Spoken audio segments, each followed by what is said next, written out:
Just in case you're in any doubt, this is on the record and live streamed. We are not under the Chatham House rule.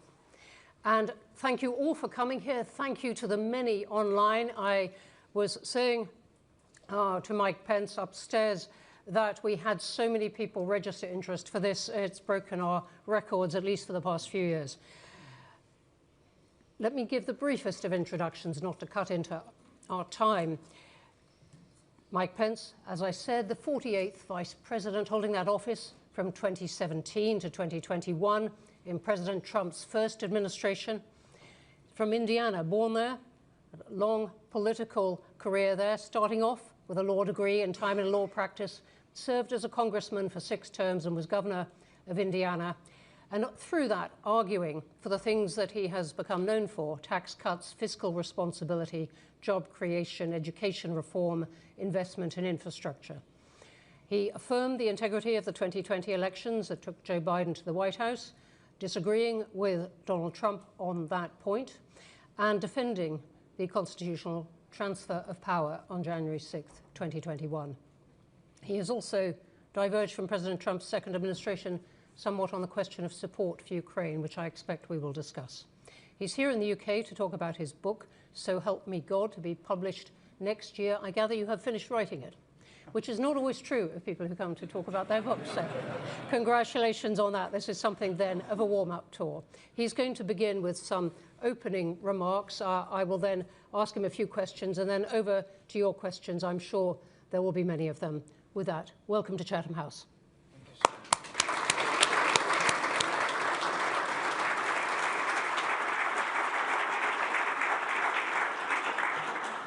Well, thank you for that introduction. You read it just the way I wrote it. But it genuinely is an honor for my wife Karen and I to be back in Great Britain.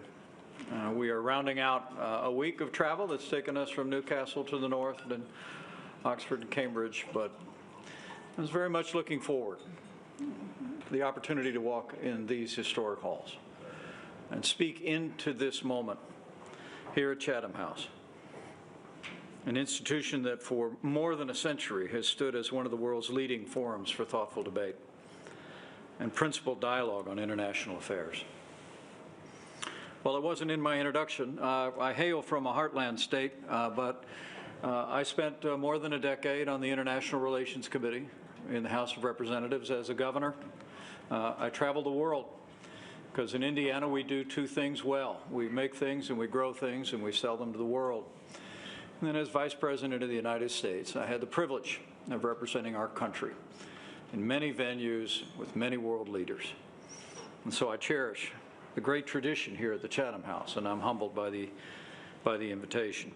Truth is, Chatham House has helped nations turn the lessons of war into the practice of peace. And in every generation, your work has reminded us that ideas shape destiny and the future of freedom. Join me in thanking the leadership here at the Chatham House for the work that you continue to do.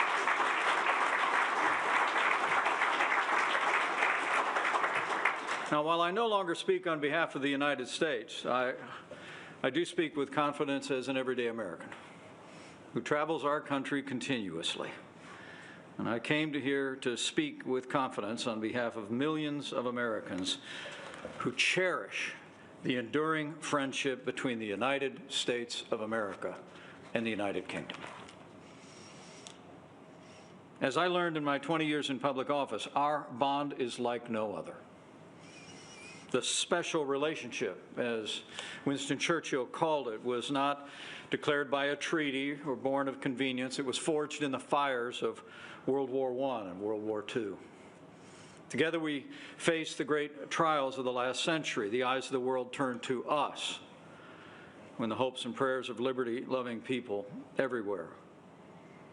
We fought side by side to defeat Nazi Germany when American and British troops landed on the beaches of Normandy. In the years that followed, we stood united to vanquish communism and build alliances that anchored the world with stability. And just as America came to Britain's aid in the Second World War, I was in Washington, D.C. on September the 11th, 2001, as a new member of Congress. And I witnessed Britain come to our aid after 9/11. The only time Article 5 has ever been initiated under the NATO treaty. Thousands of British troops fought and bled besides ours in Afghanistan and in Iraq and in the global war on terror. Many never came home. As I said in my visit to the territorial military base in Newcastle last Friday, meeting with men and women in uniform, I said, during all my years in Congress, I made a point to visit our troops downrange every year for 10 years, following the launch of hostilities in Afghanistan and Iraq. And as I told those British soldiers just last week, I never visited a forward deployed base without seeing the Union Jack flying beside Old Glory. The Bible says if you owe debts, pay debts. If honor, then honor. If respect, then respect. So allow me to join voices of remembrance that gathered in this great country just last week. The American people will never forget or fail to honor your heroic fallen who came to our aid these past 20 years. Now today we also stand shoulder to shoulder in defense of Ukraine, following the brutal and unprovoked Russian invasion 3 years ago. Since the outbreak of the war, you Brits have done your part, leading the coalition of the willing, 22 billion pounds to Ukraine's enduring fight for freedom, training 58,000 Ukrainian military personnel, and committing to maintain the peace if and when peace comes. The truth is, ours is not merely an alliance of interest or random chance. It is an alliance of ideals. We are connected by those ideals. Our country will celebrate those ideals, the 250th anniversary of the American founding. And while we were separated by war for a time, the simple truth is that it was the institutions, the traditions of democracy and the West that were born here and carried there. As Churchill also said, and the American people know, Great Britain is Greece to America's Rome, and we'll never see it otherwise. But the truth is, those ideals, those shared principles in this still young century are once again being tested. We're living in an age of rapid change and rising peril. Authoritarianism is on the march. A fallen empire labors to rise from the grave in Eastern Europe. China continues its military provocations in the Asia-Pacific.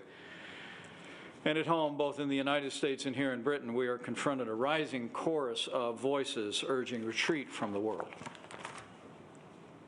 On the populist right in America, some argue that we should turn inward, abandon our allies, trade leadership for isolation. They argue that America can't take care of our domestic issues while remaining leader of the free world. Well, to them, I say, anyone who thinks that America cannot solve our problems at home and be leader of the free world has a pretty small view of the greatest nation on earth. We have done both for more than 75 years, and we will continue to do more than both in the days ahead. On the progressive left in my country, we hear similar calls to withdraw from the world under the banner of pacifism, as if Beijing, Moscow, and Tehran's tyranny will be disarmed by good intentions, handshakes, and smiles. The truth is, both are deeply wrong, and both are dangerous. And both, if followed, I believe, would invite catastrophe, not just for the American people, but for the world. For weakness arouses evil. And history is not kind to nations that abandon their friends or their principles. Peace is not preserved with empty wishes and catchy slogans. Peace is preserved by strength and vigilance and sacrifice. As Margaret Thatcher once reminded this very institution, History teaches us that wars tend to break out not when there is an equal balance of military strength between potential adversaries, but rather when there is an imbalance. It's military weakness that tempts the tyrant and leads to war. The Iron Lady's words ring as true today as they did in her time, in this place. I believe when America leads, the world grows safer. When America falters, chaos advances. And the same is true for Britain, whose moral authority and clarity have long given courage to free peoples everywhere. And it goes without saying, when our NATO allies live up to their obligation to provide for our common defense, our nations and the free world are safer still. Despite the criticisms by some, our transatlantic alliance is not an artifact of the past. It's a foundation of today and a cornerstone of the future. The values we share, faith, family, freedom, democracy, and the rule of law, are not relics of a fading age. They are the very fruits of ordered liberty and the foundations of Western civilization that must be defended in an ever-turbulent world. Now, gathering here today as Karen and I prepare to return home later to pay our respects and attend the funeral of a predecessor, Vice President Dick Cheney.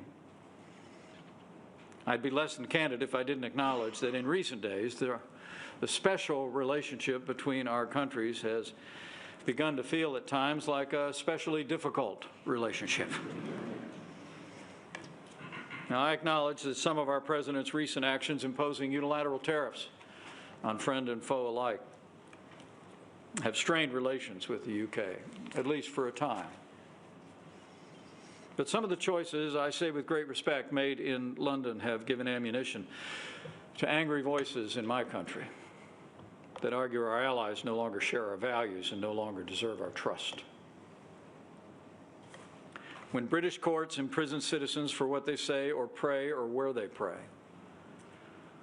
when your government announces plans to withhold intelligence because it distrusts American actions against narco-terrorists, or when it embraces the same open border policies that are undermining sovereignty across the West, those decisions echo far beyond these shores.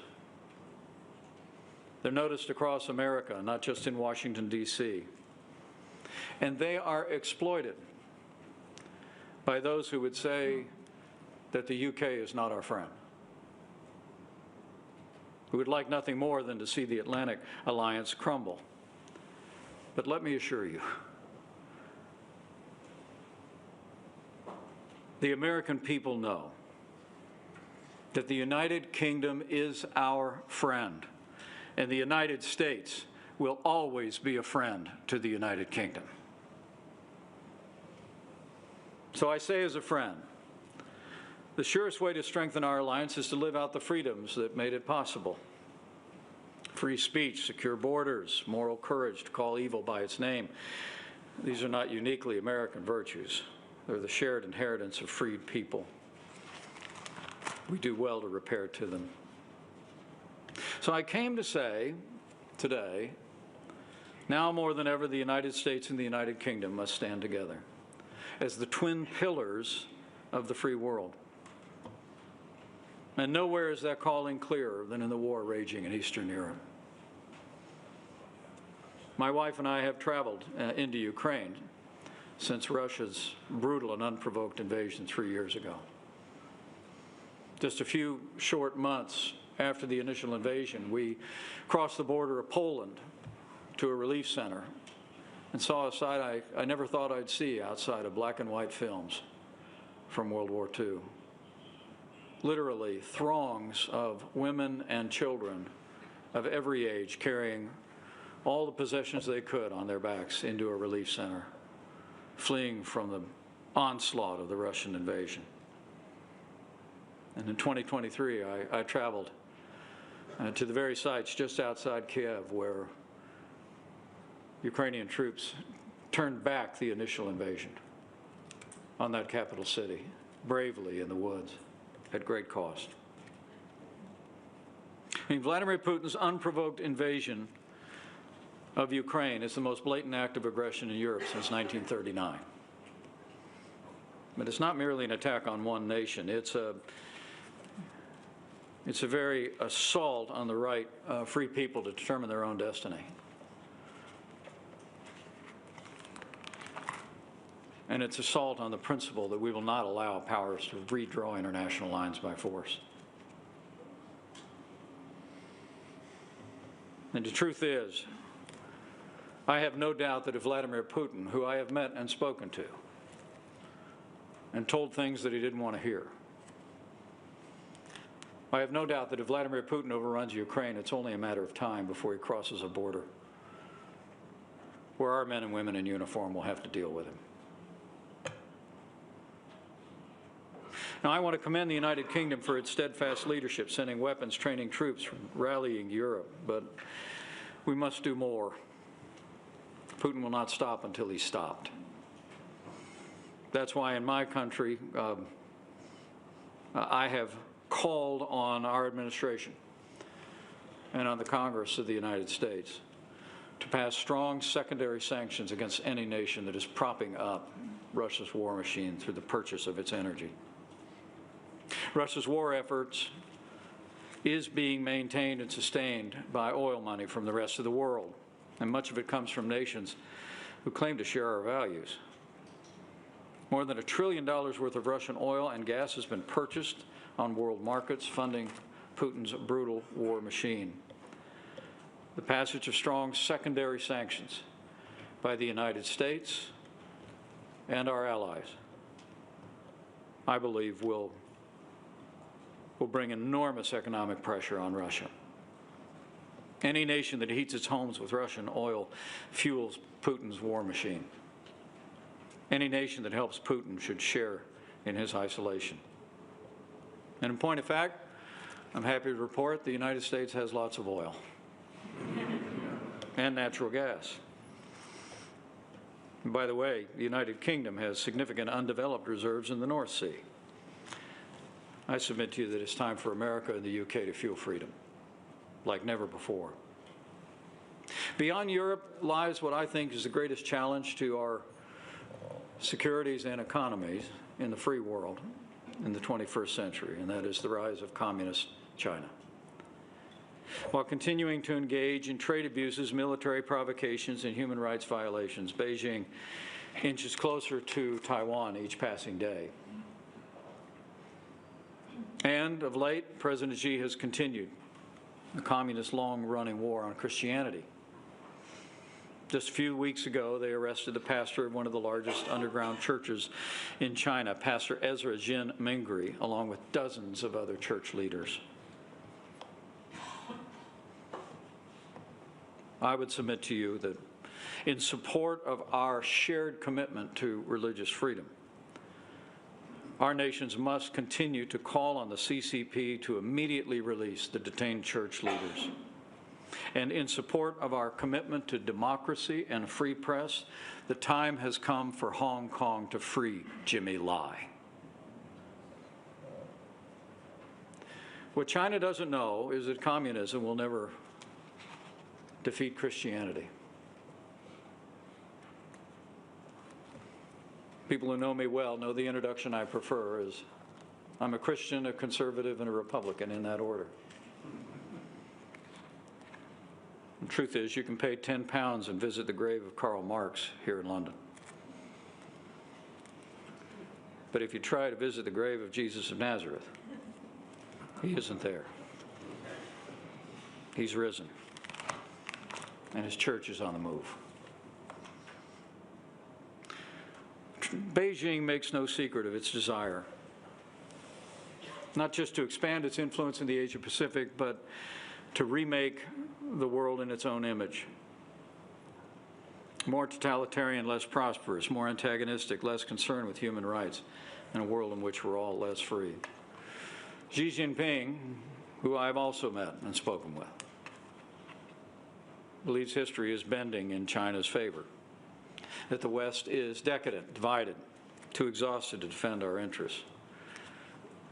And sadly, America's rising isolationists agree. But I say with confidence, President Xi is wrong. Together, we will meet China's challenge with unity, defending freedom, navigation in the Pacific, standing with free people of Taiwan, securing our critical supply lines, and ensuring the technologies of tomorrow are shaped by liberty, not by tyranny. The future does not belong to the Chinese Communist Party. The future belongs to freedom. That's the dividing line of our time, more than ever before in my lifetime. Free nations on one side, and those hostile to freedom on the other. In Europe, Asia, and especially in the Middle East. You know, I'm proud to reflect on the shared, deep historical bond that the United States and the United Kingdom share with Israel. Here in Britain, the tradition of Christian Zionism helped inspire the Balfour Declaration, which in turn paved the way for the rebirth of the Jewish state of Israel. And America was proud to be the first nation on earth to recognize that nation in 1948. It is a legacy worth defending and preserving in our time, fulfilling the hopes of generations, both of our countries, and of the proud Jewish people through the millennia.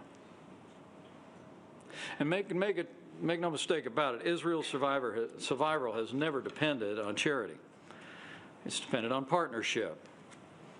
That partnership has made the world safer. As America's B-2 bombers buried the Iranian nuclear program under tons of rubble, it was the Israeli Air Force that cleared the way to a safer world. And as we stand with our cherished ally Israel, I submit to you with great respect that we must also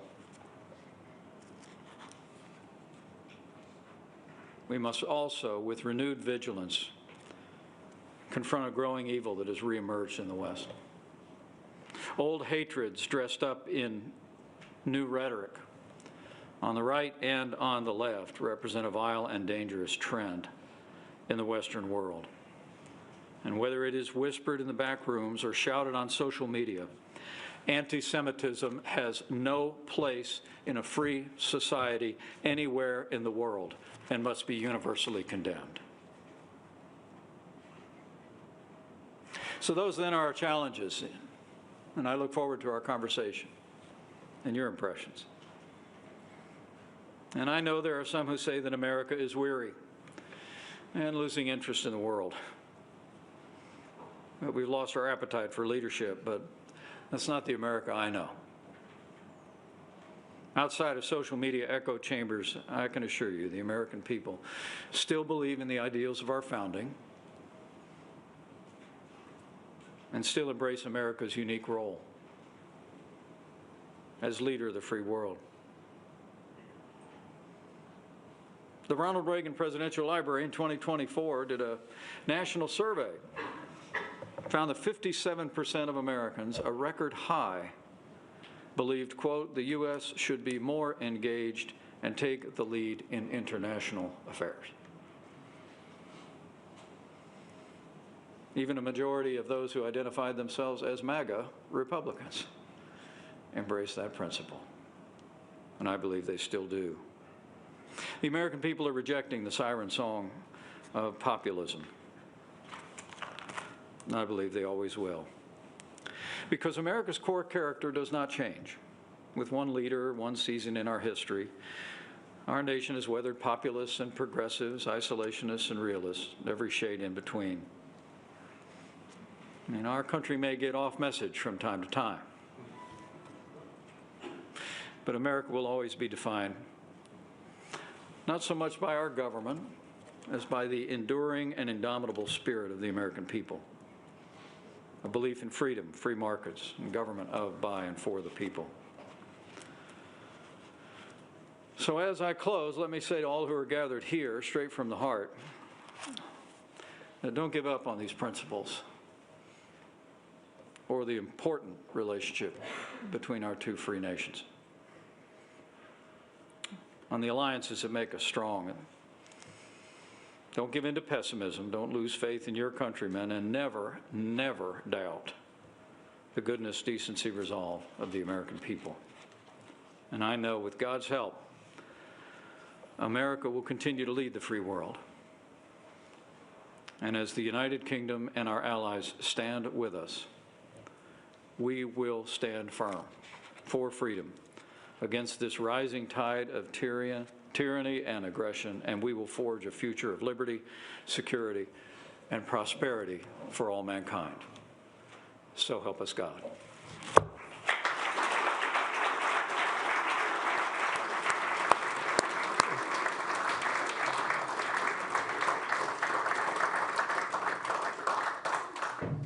Mr. Vice President, thank you very much indeed.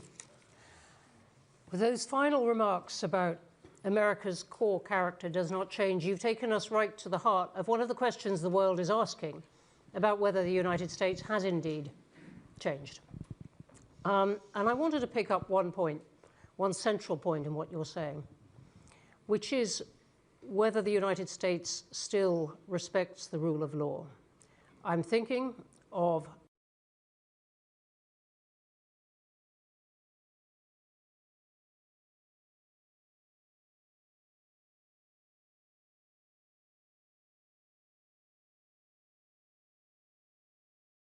among many other things, of the remarks that President Trump made about perhaps taking over Canada or Greenland, or some of the things which he has said in the context of Ukraine, which seem to allow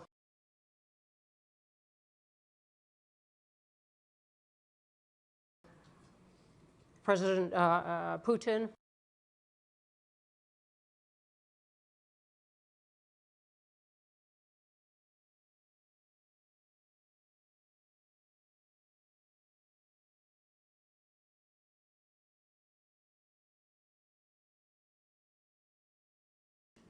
a degree of success or reward for what, as you say, is a hostile invasion of another country. So does the United States still respect the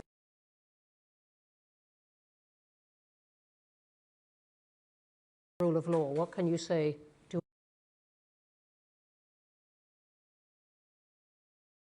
other countries looking at this? Well, gee, look at the time. You know, yes or no will do.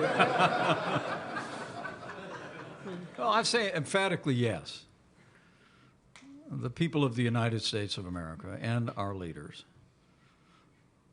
not only respect the rule of law, but cherish it, cherish freedom. You know, I'm very proud of the record of the Trump-Pence administration. It didn't end the way I wanted it to, but I'll always believe, by God's grace, I did my duty that day in January of 2021, the seat of the peaceful transfer of power. But up until that time, I can tell you that President Trump and I had a close working relationship. Some people think we're a little bit different.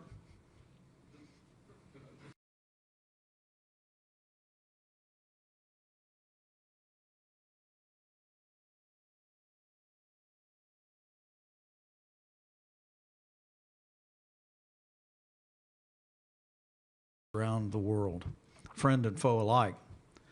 But along the way, I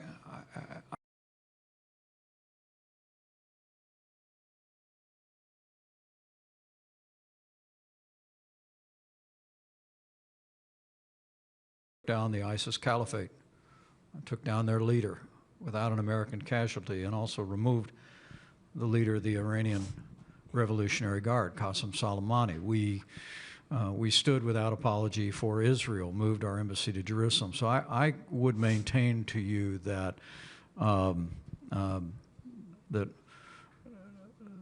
that even as the president's rhetorical style can get the attention of the world, like very few leaders I've ever known, that watching what America did in our years, watching where the administration has gotten to after some stops and starts with Ukraine, should give evidence of the fact of what the expectation of the American people is, what the expectation of our leadership is in Washington, D.C. I think we're going to continue to be a nation standing for freedom. President Trump will not change.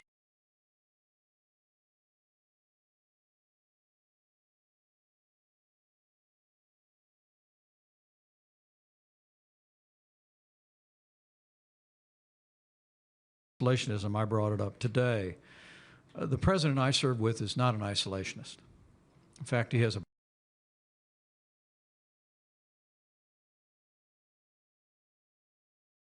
strong secondary sanctions.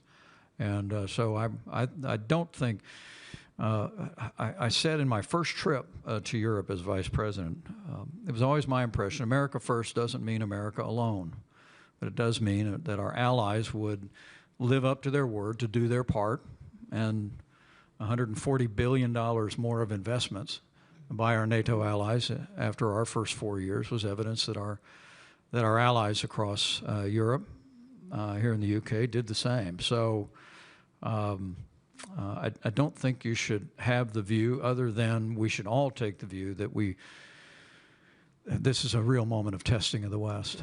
But I think you'll continue to see American leadership. Okay, thank you. Let me ask you about it. You introduced yourself after my introduction, dwelling on what it means to come from a state that makes a lot of things and exports them to the world. Do you think the tariffs that President Trump has brought in will outlast his administration? Well, I hope not. In fact, the Supreme Court of the United States is now currently evaluating whether or not the statute the president has used to impose unilateral tariffs against friend and foe alike is even constitutional. That is claiming that it is an emergency, using that as the basis for these tariffs. Claiming it's an emergency statute, that there's a global emergency. But under our Constitution, Article 1, Section 8, it provides that taxes and tariffs, which were called imposts back in the day, can only be enacted by the Congress. The small foundation that I started a few years ago in Washington, D.C. has filed briefs, one of which was cited in the Court of Appeals case, that we don't believe the president's use of that statute is consistent with the Constitution. And my hope is that a majority of the Supreme Court will conclude the same. I mean, the simple truth is that at the American founding, taxes on tea were kind of an issue. Those were tariffs. And so by the time they got around to that second draft of an American government in 1787 that we call the Constitution of the United States, the one thing they wanted to make clear was that no one person could impose import tariffs and taxes on the American people, that it would be done by the elected representatives of the American people. I'm hopeful that our Supreme Court will draw the same conclusion. Because as we've argued, and as people in the UK understand, whether it's your tariffs here on our goods coming in, or our tariffs on exports from the UK to the United States, I've made it clear that with the exception of maybe a small impact at the margin, that American businesses and American consumers pay American tariffs. And I think the concession by our administration just in the last few days that they were lifting tariffs on coffee and beef to lower prices at the grocery store kind of made my point. So I think the American people are sensing this. I think we're seeing inflation. We're seeing impacts in our economy, and my hope is that that whether it's the Supreme Court or whether the administration continues to tack and adjust, that we will return to using tariffs the way we did in our administration, which was we used tariffs and the threat of tariffs to negotiate down tariffs and trade barriers and non-tariff subsidies. I mean, President Trump threatened to do away with NAFTA and impose harsh tariffs on Canada and Mexico. It set the stage for us to negotiate the largest trade deal in American history, the USMCA. I was sent to give a major speech at the City of London to say that when Brexit was done, we were already putting together working groups to begin to negotiate a free trade agreement with the UK. I mean, it seems to me tariffs have their use as a means of facilitating negotiation, but in economic policy, I believe, with the exception of China, because honestly, after decades of trade abuses, intellectual property theft, I think we've got to stand firm on China. But other than that, I believe in free trade with free nations. And it's one of the ways the free world will prosper and prevail. Thank you very much for that. You mentioned the Supreme Court, and I wanted to ask you about the quality of democracy in the US itself. We've got quite a lot of questions online on that, including one from Haida Iqbal. Thank you. I'm thinking both of the January 6th challenge, but even of a remark by the president in the White House last night at a press conference where he asked a question by ABC News, uncomfortable to his guest, the Crown Prince of Saudi Arabia, and suggested that ABC's license, one of the main broadcasters of the US, should be taken away. What about the quality of democracy in the US? What should the rest of the world make of it?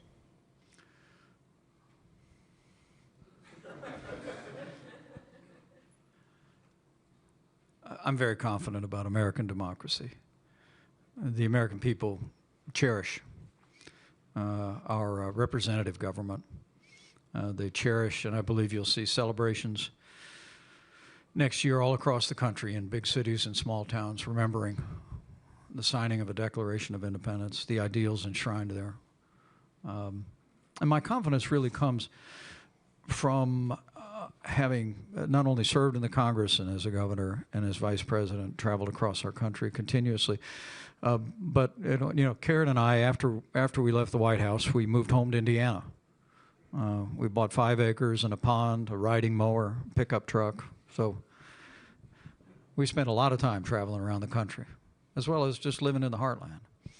And I have to tell you, there has not a day gone by traveling anywhere across the United States that I haven't been deeply humbled by having people come up to me on the right, on the left, everywhere in between, and express appreciation for our service, particularly on that fateful day. And it has reiterated to me the deep love the American people have for our Constitution. You know, we've had a few elections since then. There have been reforms at the state level for elections. The 2022 elections went off without a hitch. 24 elections worked out just fine for the president. We just had midterm elections, less so, but without controversy. And I think you can be confident the American people are going to continue to demand that we live up to that ideal and that principle of representative democracy. I know there are going to be a lot of questions, so let me just ask you one more. You mentioned some points where you thought the UK was going wrong. We have the budget next week, where the Chancellor is expected to bring in a lot of tax rises and is grappling with the rising size of the state here. These are principles you've argued against all your life. Is this somewhere where you think the UK is going wrong? Well, I would just caution friends about ignoring the real threat to the long-term security and prosperity of both of our countries, and that's public debt. And let me, before I have to say the U.S. is in a worse position than the UK on that. I was about to say, before I criticize my friends, when I arrived in Congress, our national debt was $3 or $4 trillion. It's $38 trillion today and rising.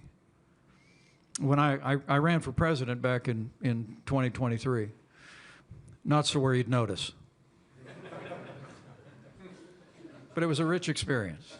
But I think only of the 8 candidates in that primary, not counting the one that won, only 2 of us were talking about the national debt. Only 2 of us were talking about the only real way to solve the national debt is with compassionate reforms of the entitlement programs that consume more than 80% of federal spending. Now, why did I open that up by saying the greatest threat to our security and prosperity? And the reason is, I think it was back in 2005, the chairman of the Joint Chiefs of Staff was testifying before a committee I served on in Congress, and he was asked, what's the greatest threat to America's national security? And then, 20 years ago, he said, the national debt. 2 years ago was the first time in American history that we spent more money on interest on our national debt than we did on our national defense. I would say to you, don't look to us as a good example, but I would urge friends across the pond here, maybe lead like Great Britain has done before. You know, a lot of times I say that good ideas sometimes follow the sun across the Atlantic. And I'm not just talking about the Beatles. But policies that echo and they come to the West and they impact. I would love to see the people of Great Britain call upon their leadership to lead on the kind of fiscal reforms that will put us back on a sustainable path. I'll continue to be a voice for that in our country, but I think we have a moral obligation to lift this mountain range of debt off our children and grandchildren for our security and our prosperity, and I'll continue to champion it. Thank you very much. Let's go to questions. Lots of hands up. Right, let me come here first in the front row.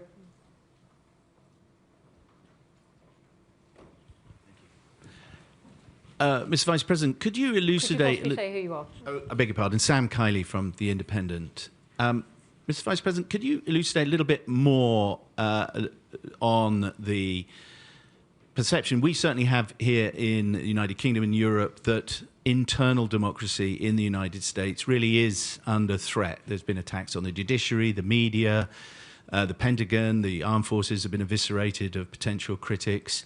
And certainly as I come from the African continent, the kind of incipient coup is pretty obvious to some of us.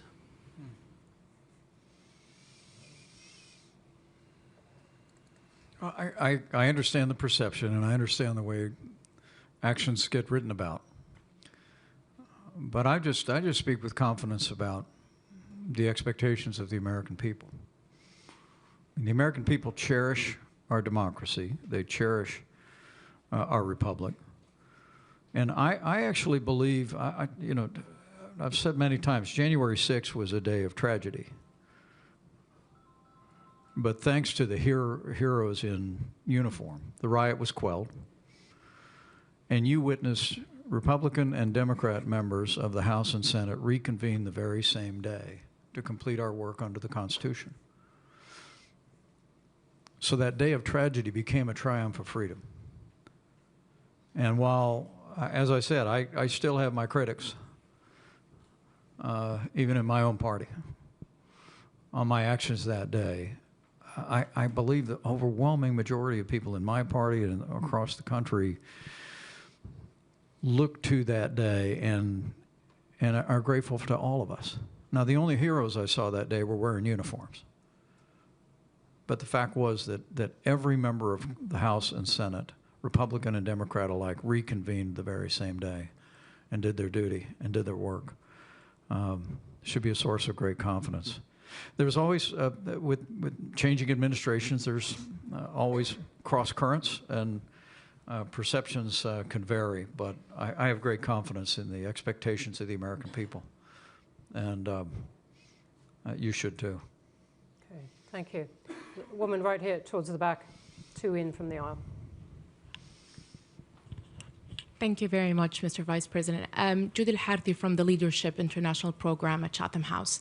We're all witnessing the Crown Prince of Saudi Arabia's visit right now to the White House, and we're hearing about a potential defense pact and new AI agreements. We're hearing also that this partnership will evolve beyond the traditional. What will that look like in the short term and in the long term? Well, people, I saw a lot of the press coverage yesterday, and people seemed surprised at the engagement with Saudi Arabia for a variety of reasons. But it's important to remember that the first international trip that the president took under our administration was to Riyadh. We engaged Arab nations directly and immediately, even while we stood without apology with our most cherished ally, Israel. We, as I said, moved the American embassy to Jerusalem. We recognized the Golan Heights. We were told by many sincere voices in international relations that that would result in harvesting the whirlwind, that war would break out in the region. In fact, what broke out was the Abraham Accords. 2020, while the world was wrestling with the worst pandemic in 100 years, we still nevertheless were able to gather on the south lawn of the White House and have two Arab nations normalize relations with Israel.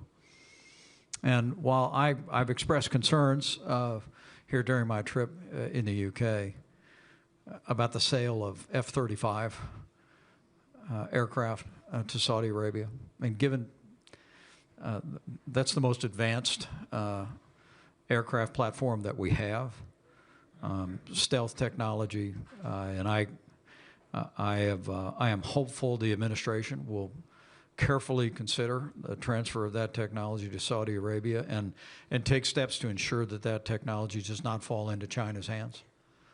Forgive me, is that your main concern, that that China gets access to it as opposed to changing the balance of power? It is a very real concern because I'm very aware of our military superiority and our technologies, and the F-35 platform is chief among them.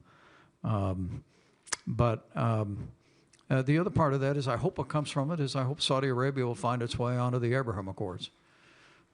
That would be a colossal development in the region, and it may well signal, after the horrors of October the 7th and the tragedy of the war the necessary war that Israel prosecuted in Gaza since, it might well herald a completely new season for peace in the region.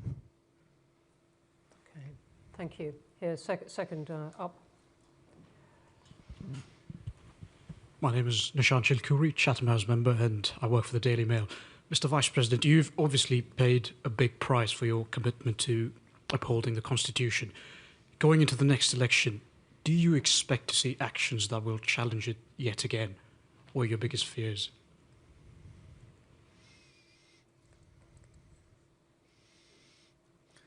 Well, let me say I don't know about paying a price.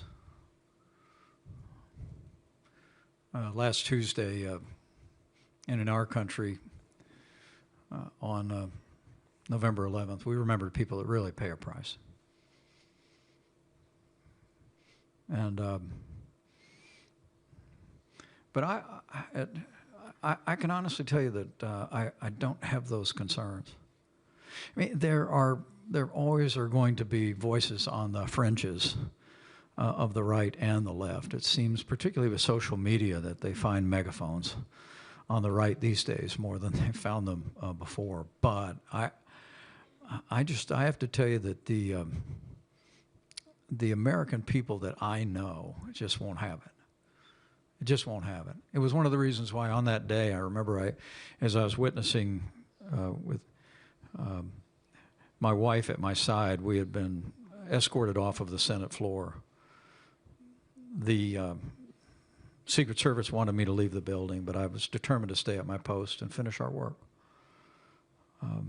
By God's grace, we did. But I remember looking at that small television set, seeing people smashing windows and assaulting police officers, and I just found myself thinking, not this, not here, not in America.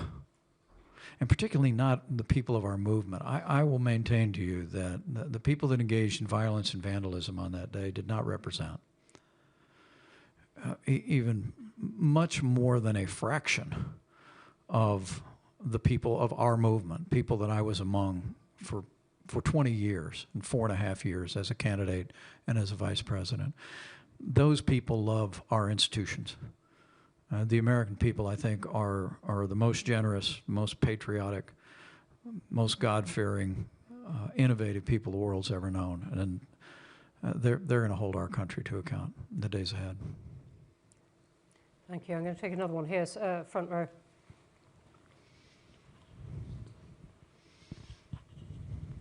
Jonathan Rugman from Channel 4. I wanted to ask a question about a former resident of Indiana, actually, the journalist Jamal Khashoggi, who was a student there. Yesterday, the president said that the Saudi Crown Prince knew nothing about the killing of Jamal Khashoggi. Do you believe that? And did you see evidence to the contrary when you were in the White House, given that the subsequent intelligence assessment, which was published, said otherwise? I would not have said that. Beyond that, I would not. I think the president also praised his record on human rights. Look, there's. Just to be clear, you would not have said that the Crown Prince knew nothing about it. Well, I really can't speak to intelligence that I was exposed to. Well, But, President Biden published the assessment. but what I can tell you is that I would have not have made that statement. And I think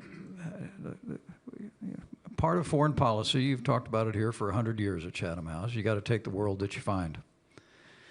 And you got to make relationships with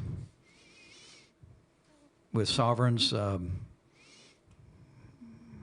as you find them. And so I do think the relationship with Saudi Arabia is one that we need to find a way forward on.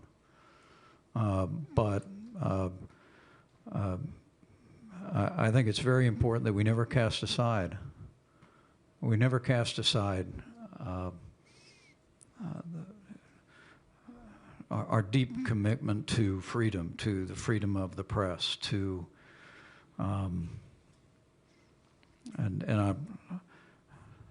I can tell you, I just simply, I would have, had I been given the opportunity to be sitting in that right-hand chair in front of the fireplace, that meeting would have gone a little different.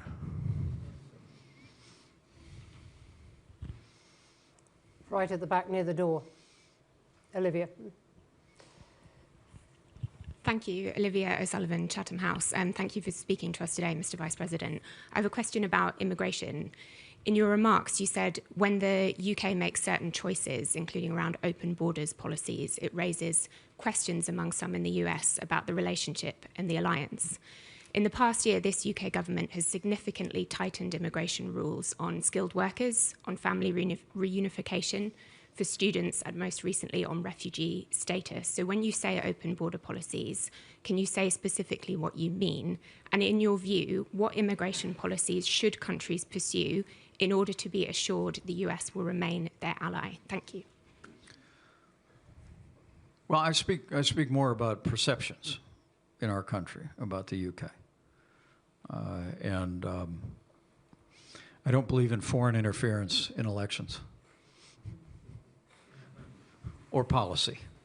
So I'll leave you to that. But there has been a perception of open borders, not only in the UK, but among other European nations. And the Biden administration essentially undid all the policies that we had put into effect that secured our southern border and ended asylum abuse almost overnight with what actually I negotiated came to be known as the Remain in Mexico policy. We required people, if they applied for asylum in the United States, that we would process their application, but we would require them to wait in Mexico as opposed to disappearing into the United States as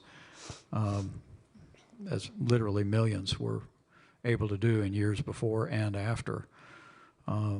The new administration has put all those policies back into effect, and essentially illegal immigration and asylum abuse has virtually disappeared. A nation without borders is not a nation. And I think it's absolutely essential that, that our nations not only secure our borders, but I will also say to you, I think our immigration system in America is broken. And I can't speak to it here in the UK, but it looks like you might have the same problem. I mean, immigration ought to be an invitation for people to come in to your country. I think it was Adam Smith that said, no nation grows but by population. So you want positive immigration into your country, but you also want people, to come to the UK to be British. We want people to come to the United States to be Americans. My grandfather got on a boat in Ireland in 1923, sailed across the Atlantic, stepped onto Ellis Island, never lost that Irish brogue. Michael Richard Pence was named after Richard Michael Cawley. Proudest man I ever knew, and he was a proud American. He never forgot his home across the pond, but in what he used to call the old country. And I've been to that house he grew up in. But he came to be an American, to embrace American ideals. I don't think we have, in our country, I'll just say, I don't think we have an orderly system of immigration that really ought to open the doors based on merit into the country in ways that will benefit people who aspire to live the American dream, but also meet the needs of our country. And to the extent that the UK faces the same challenges, but to me, the first order of business is secure the border.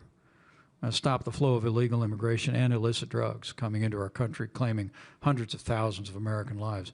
The second step is the one we're waiting to do, and that is to reform a broken immigration system, and I hope we will. Thank you for that. There are so many hands up, and I am so sorry that we are going to have to stop right there. There are terrific questions online as well, everything from rare earths to fossil fuels. Someone has said in Trumpian capitals, welcome, dear VP, thank you for your service to the world, sir, as well. And we have lots more, the Taliban and Jeffrey Epstein, not normally entities you get in successive paragraphs of text, I have to say. There are so many questions, and we could do justice to only a few of them, but I wonder if you could join me in thanking Mike Pence.